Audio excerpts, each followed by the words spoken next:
quitté un lieu historique, le haras du Pin. Nous avons rejoint un haras non moins important, mais plus jeune, plus récent, 50 ans l'an prochain. C'est le haras du Mézeray, avec Charles-Henri de Moussac, son propriétaire. Bonjour. Bonjour. Alors c'est une journée importante et surtout très sympathique, celle de la route des étalons.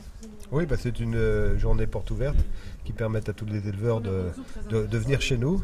Donc la porte est ouverte. Souvent les éleveurs ont du mal à peut-être franchir le pas de haras comme les nôtres. Et c'est un moment de convivialité où on rencontre les gens, on parle un petit peu de choses et d'autres et éventuellement on vend des saillies. Notamment de Whipper qu'on voit ici. Vous nous parlez de lui un petit peu ? Oui, Whipper est arrivé cette année d'Irlande. C'est un cheval qu'on connaît, qui a quand même une carrière fantastique en France, gagnant sur 1600 mètres, et qui est un cheval confirmé puisqu'il a ce Royal Bench qui peut être un très bon 4 ans. Et on a une très bonne réponse pour le moment des éleveurs sur le cheval. Donc je pense que c'est une bonne recrue pour l'élevage français. Ses premiers produits sont bien comportés. Voilà, il a des bons 3 ans, il a un bon 3 ans, il a des bons 2 ans à venir, enfin des 3 ans de 2011.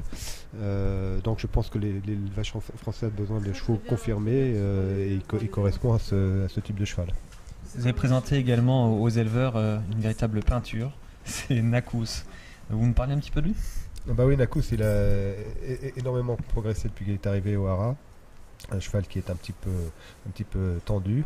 C'est un très bon 2 ans, fils d'Oasis Dream qui est quand même un des étalons phares en Europe. Un très beau cheval physiquement. Et c'est vraiment un cheval qu'on vend sur son modèle parce que les gens viennent le voir et souvent ils repartent en disant on veut une saillie. Donc c'est bon signe. À quel prix ? Il est à 6 000 € cette année. Moutatir est un étalon confirmé. C'est un peu le patron, je serais tenté de dire. Voilà, alors c'est un peu notre tête de liste. Bon, il a eu une année un peu plus calme cette année, mais les meilleures productions sont à venir.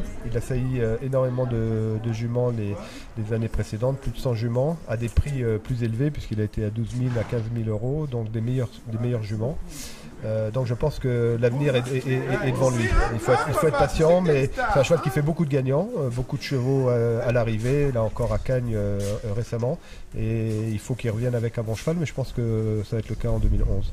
Et on ne peut pas venir en Mézeray sans saluer le vrai patron, c'est Trampolino. Il est là, il parade toujours, bien sûr. Oui, il est là, il est un petit peu jaloux parce qu'il sort moins que les autres, mais il est encore frais pour ses 26 ans et il va saillir une dizaine de juments cette année. Il est réservé aux porteurs de part, des éleveurs qui l'utilisent pour l'obstacle ou qui veulent avoir des filles de lui. Enfin, c'est un bon serviteur.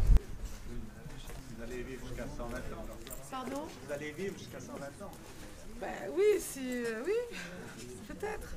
Alors que Nakous pose juste derrière nous, on va faire une toute dernière étape tout de même ici au haras du Mézeray avec l'animatrice du haras, mais également avec l'instigatrice de cette route des étalons. Que serait Laurel sans Hardy ? Que serait Versailles sans son château ? Que serait la route des étalons sans Christine Duterte ? Eh bien nous on ne sait pas. En revanche, on va lui demander tout de suite son impression sur cette deuxième édition, première journée d'ailleurs. Christine, il y a eu beaucoup de monde ici au Mézeray ?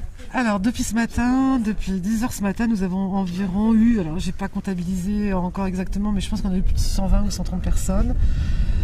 Beaucoup de gens intéressés pour voir les étalons, des professionnels, pas touristes, je dirais, aucun promeneur du samedi ou du dimanche, vraiment des professionnels qui sont venus voir les étalons, découvrir des nouveaux chevaux arrivés. Bon, chez nous c'est le cas de Whipper, mais Nakous et Moutatir ont peut-être également beaucoup regardé.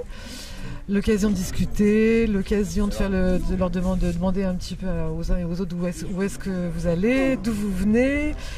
Les gens se retrouvent entre eux, se sont vus précédemment dans un haras, vont se retrouver dans un prochain haras. C'était notre cas d'ailleurs, nous on a croisé comme ça des visiteurs. Bon, c'est très sympa, c'est assez convivial et je crois que on peut être content, je pense, pour cette deuxième édition. Voilà. Mais ce n'est pas fini, et ce n'est pas un hasard si on finit notre périple pratiquement sur la frontière entre l'Orne et le Calvados, ici au Mézeray. Absolument, donc ce soir on recommence demain en fait, deuxième journée. Normalement, donc les haras de l'Orne ouverts aujourd'hui, les haras du Calvados demain, et certains haras dont le nôtre, dont le Mézeray, sont ouverts les 2 jours. Bon, c'est intéressant et important de recevoir tout le monde, même si ça dure 2 jours, c'est pas un problème, au contraire. Voilà. Merci Christine, très bon dimanche. À suivre encore sur France Cyr TV. Et bonne route pour la suite. Et bonne route. Merci.